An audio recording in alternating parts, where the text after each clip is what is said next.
Who's Ramkrishna's that grace. guy? The person who lives in Sri Ramkrishna's grace is like Master Marsha. He lives for at the mercy of Thakur himself. Means Thakur's mercy, Thakur's own goodness, and Thakur's own blessings, and Thakur's love showers which he showered on that particular person. So if you live in that mantle, if you live in that shadow of receiving his grace, then you can never go wrong, because you'll always be on guard. You'll always be on check with your the way you function, the way you do things, and all the attributes that even Nikhil Maharaj was discussing.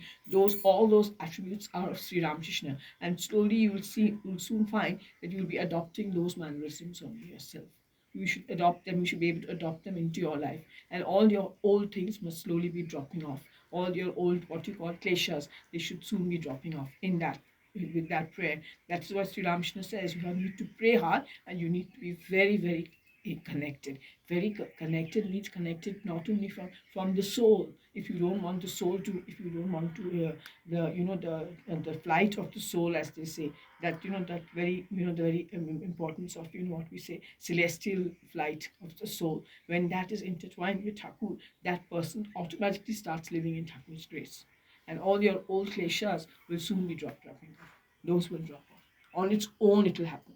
So that is how people who are living in that mercy, they don't realize it, but the people who are living around them, for them, yeah, they can see that change. They can see the new person. They can see a new renewal, a new revival of that person itself.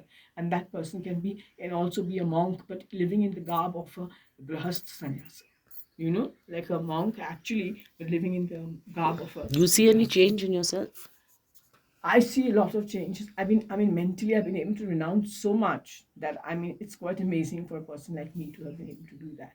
I have been able to sort of, almost lose my grip on things that I felt always that I was going to accrue, or I was, like trying to acquire, or trying to as much as possible as I can.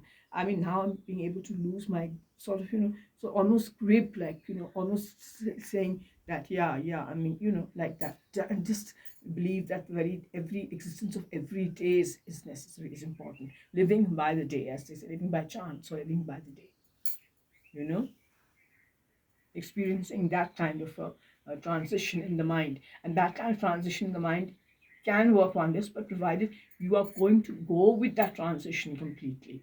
As Swami Ranganathan said, that living by chance is a very important transition in the monk's life.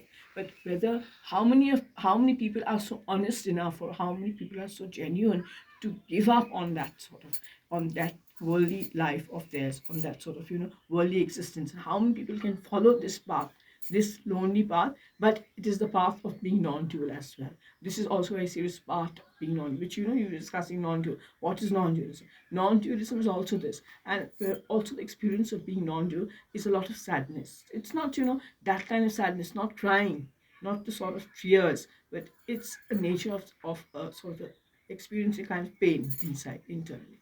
That also is a part of being non-dual.